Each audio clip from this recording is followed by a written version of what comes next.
Hi, we continue in 1 Kings 2 today and complete the chapter as Solomon carries out the last of David's orders to get rid of the people who are in the way of his reign. And as we'll see in a minute, he told him to use your wisdom to do it. So as we begin, we look at these questions on the right side of the screen that we've been following, questions and issues in interpreting the first two chapters of 1 Kings. If you haven't watched the introductory video where I went over a whole set of these questions at one time, I encourage you to do so. We're now down near the end here on the last three questions. And as I was noting last time, one of the issues that we'll look at is the absence of why does Solomon seem to ignore David's orders about Barzillai, which we saw in the first part of David's deathbed orders. Then we'll look at why does Solomon tell Shimei to build a house in Jerusalem rather than have him live in his hometown of Baharim outside of Jerusalem. And finally, why does Shimei go to Achish of Gath, David's old protector, to find his runaway slaves?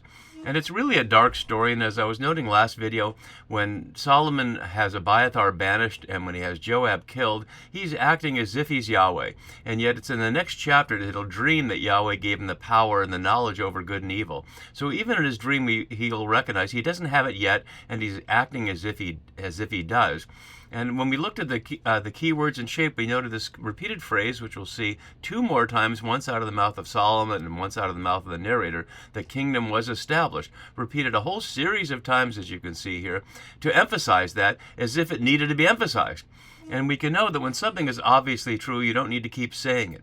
So what that seems to suggest is there was controversy over Solomon reigning, and we know there was because Adonijah went off to be king, and half of David's entourage went after Adonijah. But after this, now everybody who supported Adonijah will either be dead or banished. And Shimei, who didn't necessarily support Adonijah, but certainly spoke the truth about David when he was leaving Jerusalem and fleeing from Absalom, is one of those who does not deserve to die, but Solomon will say he does, even though David didn't say he deserved to die exactly. So we'll look at that again in just a minute. These first two chapters I've been noting involve the succession, and one of the questions that we look at and scholars have been looking at is, given all the details here and the controversy over it, when was this section written? And it seems to be, to me, best argued that at least the first two chapters, with a couple of exceptions, were written at the time of the succession to justify why Solomon should be king. And as we've been noting, many elements of this suggest that Solomon is not being portrayed as such a great guy. The question is what criteria you use to judge a king. Just because a king is a violent murderer does not necessarily mean he's a bad king. All kings are meant to kill people, and David was celebrated by songs in the street. From the women in the street, David has killed his tens of thousands, and that was the basis for celebration and dancing. So it's not just killing, but that was killing enemies, and now he's killing his own brother, his father's loyal general, and a Benjaminite who dared to speak the truth. So we'll have to look a little more closely at that. But one of the reasons that we'll look at, and that will begin with the question of why Barzillai isn't mentioned here, is how Solomon is setting up in this chapter and what follows a very different kind of reign than his father David. And the monarchy, as we've been seeing, began with Saul, who was out there tending donkeys, apparently the son of a wealthy landowner, but with no particular network and no particular ambition, who happened to become king.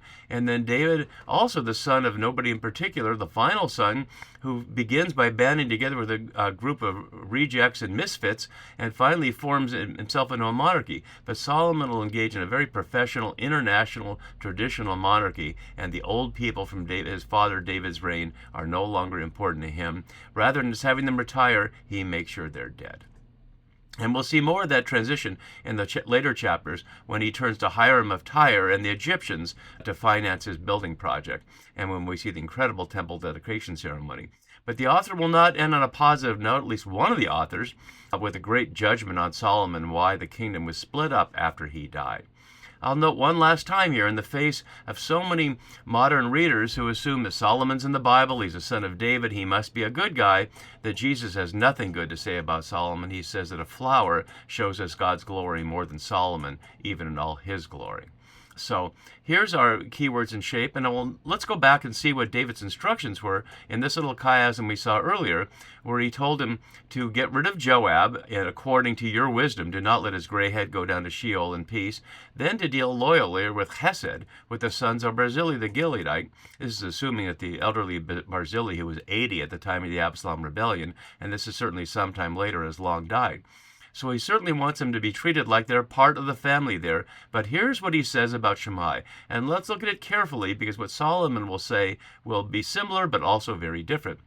He says, there was also with you Shimei, son of Gera, the Benjamite from Baharim, highlighting both his clan lineage and where he's from, who cursed me with a terrible curse in the day when I went to Mahanaim, which is near the Jordan, where he was escaping from Absalom. And Barzillai and folks met him along the way. But when he came down to meet me at the Jordan, I swore to him by Yahweh, I will not put you to death with the sword. And we'll look at that passage in a minute. But, he says to his son Solomon, therefore do not hold him guiltless. Which is interesting. After this, that I swore I would not put him to death, but therefore do not hold him guiltless. You are a wise man, you will know what to do to him, and you must bring his gray head down with blood to Sheol.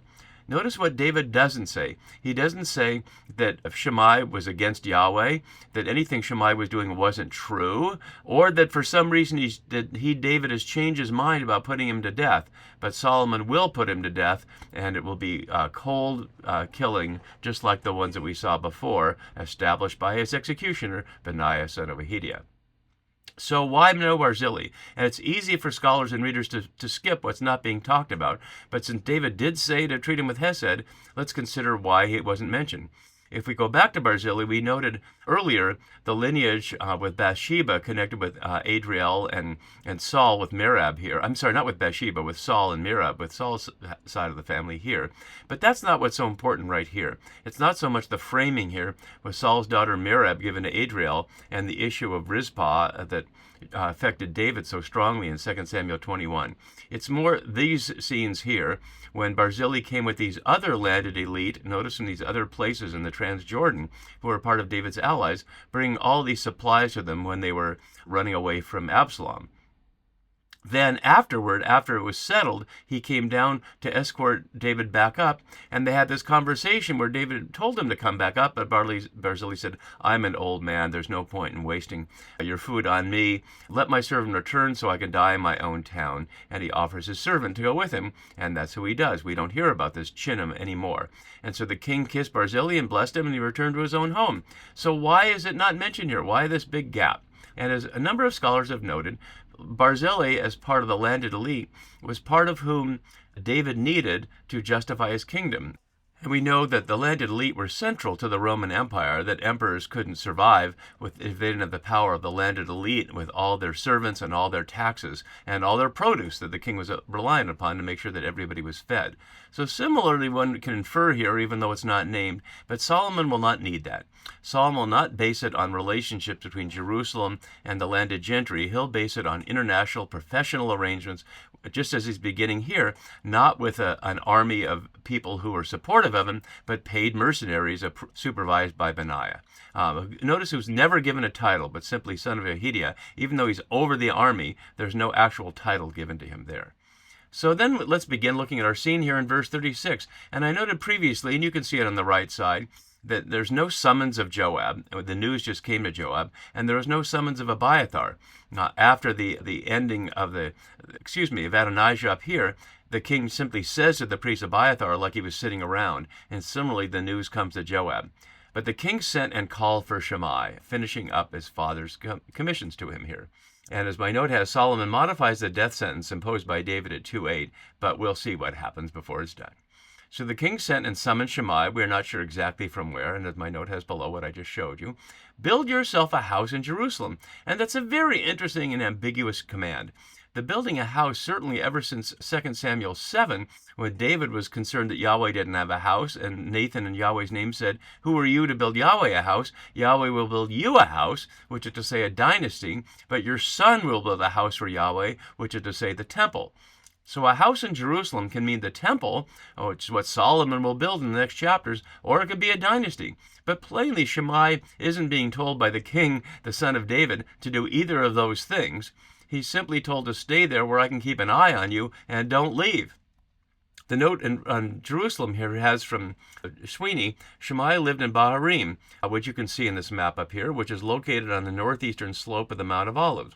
Solomon's instructions to Shimei to build his house in Jerusalem, not to leave the city, and not to cross the Wadi Kidron, appear designed to ensure that Shimei will not return to his own city, where he would escape the scrutiny of the king and plan a revolt. And that's based on what we saw earlier. Let's go back and look at it, of what Shimei was about. So we saw earlier when David was on his way down, this is just before Barzillai and his friends came to support him, we see this. Shimei, son of Gera, notice not termed a Benjaminite at the time, came out cursing, throwing stones at him, and this is what he says, "Out, out, murderer, scoundrel! Yahweh has avenged on you all the blood of the house of Saul, in whose place you have reigned, and Yahweh has given the kingdom into the hand of your son Absalom. See, disaster has overtaken you, for you're a man of blood." And it's all true, isn't it? The text hasn't said explicitly that Yahweh has avenged on all of you the blood of the house of Saul. What we heard Nathan say in the name of Yahweh is that what you did to Uriah in secret, God will do to you before this very son. And as I was exploring the Samuel story, it wasn't clear exactly how much that involved just the immediate consequences of the family or anything beyond that. But here, what we see is Shimei was naming what Nathan had already said Yahweh agreed to. So he is a prophetic voice of Yahweh here, and David acknowledges it. In the face of Abishai, the sons of Zeruiah, Joab's brother, who are always ready to be executioners, he says, "Why should this dead dog curse my lord the king? Let me take off his head." And David says, "No, let him curse me, for Yahweh has bidden him." Now, whether that's political propaganda or just for the public there, we can never decide for sure with David. But what he said publicly is Yahweh has bid him to do this. He's naming this as prophetic speech, and that if he, David, can just sit and take it, maybe Yahweh will repay me with good for this cursing. Later, after things turn the other way and Shimei comes back, he apologizes. And it's interesting because we could just see he hasn't done anything wrong, but he can certainly perceive that he wasn't loyal to David, and maybe it will come down on him now. So he says, "May my lord not hold me guilty, or remember how your servant did wrong on the day my lord the king left Jerusalem. May the king not bear it in mind." And he says, "I have sinned." And Abishai again says, "Let me put him to death." And David says, "What have I to do with you, you sons of Zeruiah, that you should today become an adversary to me, a Satan in the Hebrew? Shall anyone be put to death in Israel this day? For do I not know that I am this day king over Israel?" The king said to Shimei, "You shall not die." And the king gave him his oath. And notice he didn't just say, "You shall not die this day." The question here is, shall anyone be put to death in Israel this day? And that seems to imply on the day of celebration that David has come back, why should there be death? Perhaps like Vito Corleone saying, "You ask me to kill somebody in the day of my daughter's wedding?" There are many parallels, and you can find those for yourself. But he doesn't limit it to that. He simply says to Shimei directly, "You shall not die." And yet he will die. And that's exactly what will happen here. So Solomon certainly has that in mind, as the text seems to do a dance on the side here to suggest that he's relenting. He tells him, "Build a house in Jerusalem and settle there, as if it's long-term. Do not go out from there to any place whatever." And notice the commands he's giving, like he has the right to do this. Yes, he's king, and the king has the right to send people around. But why?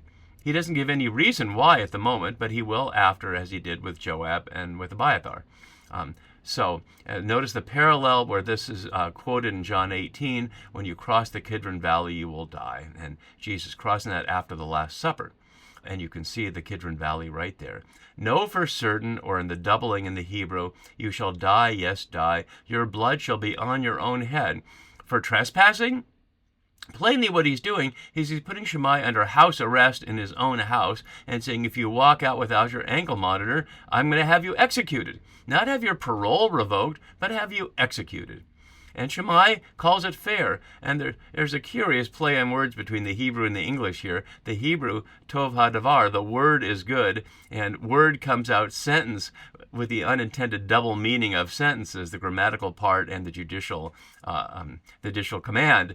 But he says the sentence is fair, and my lord the king, the first and only time that Solomon is called that.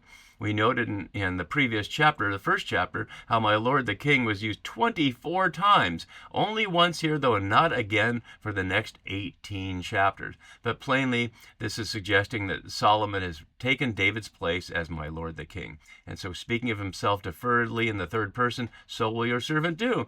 And he lived there for many days, and in fact, as we hear in the next verse, 3 years. And one of the things we have to ask about the chronology, is this telling us about something in the future? Because plainly, 3 years won't have gone by before Solomon's dream and what happens in chapter 3 and 4. So this is anticipating that Shimei lived in Jerusalem for 3 years while life went on, but later it reached this conclusion at the end of these 3 years. And it happened that 2 of Shimei's slaves ran away to King Achish, son of Maacah of Gath. That's so oddly specific. And if we look at the map here, we can see where Gath is from Jerusalem.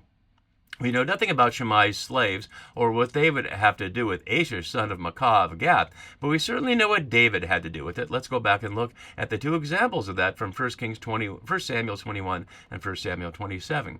So here, fleeing from Saul, he arose and fled that day from Saul and went to King Achish of Gath. And these are the Philistines, of course. And when they saw that it was David, David realized he's in trouble, so he played the madman, and Achish believes he's playing the madman, and he escapes.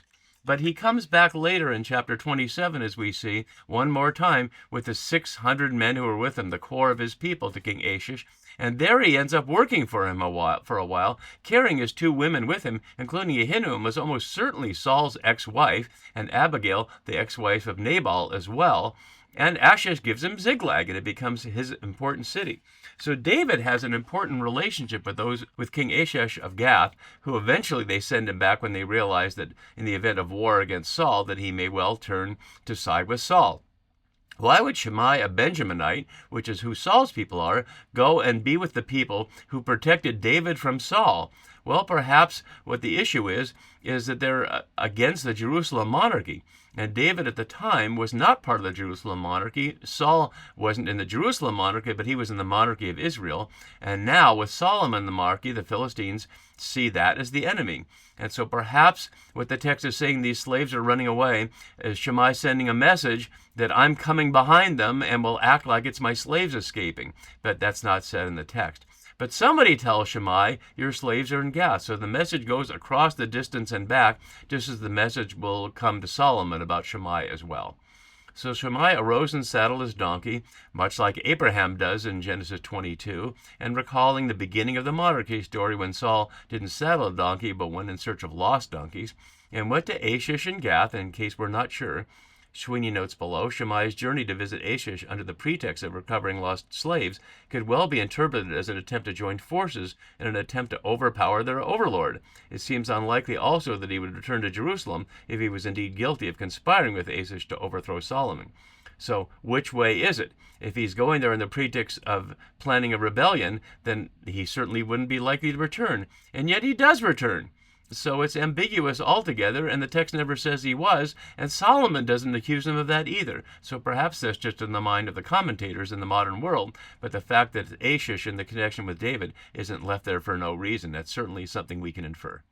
So he's coming back, seemingly la-di-da-di-da, I got my slaves back. For Solomon was told that Shimei had gone from Jerusalem to Gath and had returned. Now he's returned, he's safely returned, so he's not a threat, but the king sent and summoned Shimei, echoing exactly what we heard the first round. It's not quite a parallel panel as we saw earlier, because it doesn't follow completely, but it's certainly a repeat of that phrase. And said to him, repeating this, did I not make you swear by Yahweh? We did not see him swear by Yahweh. We just simply said the sentence is fair. So we didn't hear that. And solemnly adjure you, which we didn't hear either, saying, we did hear, know for certain on the day you go out and go to any place whatever, you shall die, and you said the sentence is fair. This part is true, but we had not heard that he swore by Yahweh.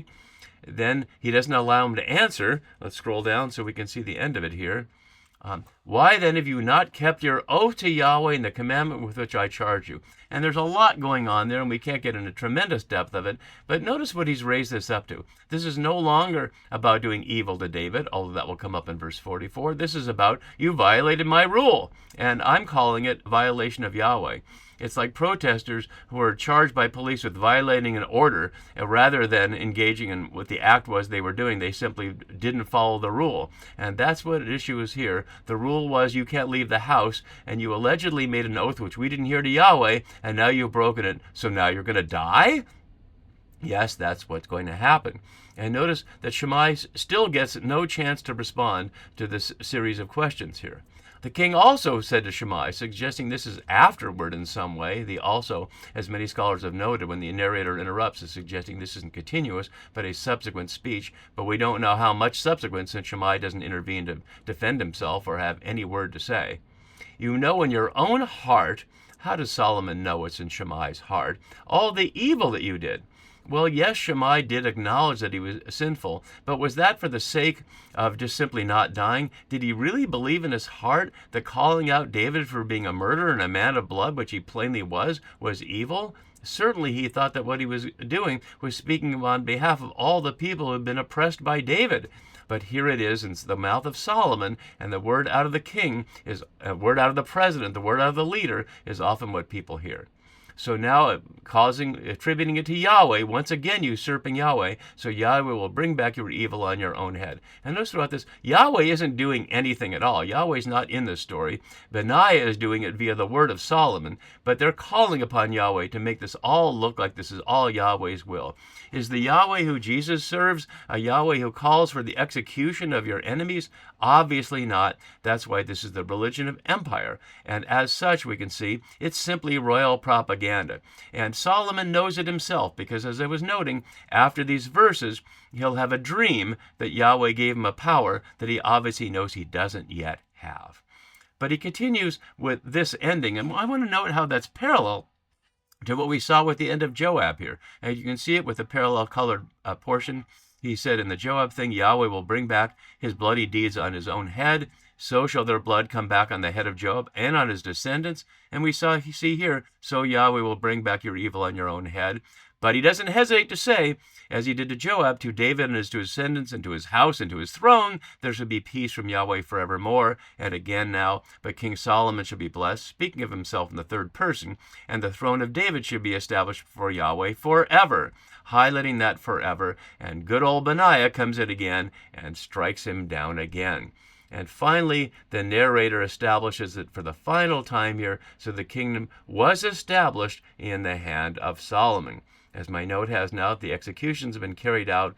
When the kingship was secured in Saul in 1 Samuel 11, it was for rescuing Israel from foreign enemies. When David was made king, it was for defeating the Philistines. Now Solomon is secure as king for defeating his personal, internal rivals. Solomon may be the king, but as I've been noting, he's the Michael Corleone to his father Vito. We'll see how that plays out further in the next chapter. See you for that soon. Bye-bye.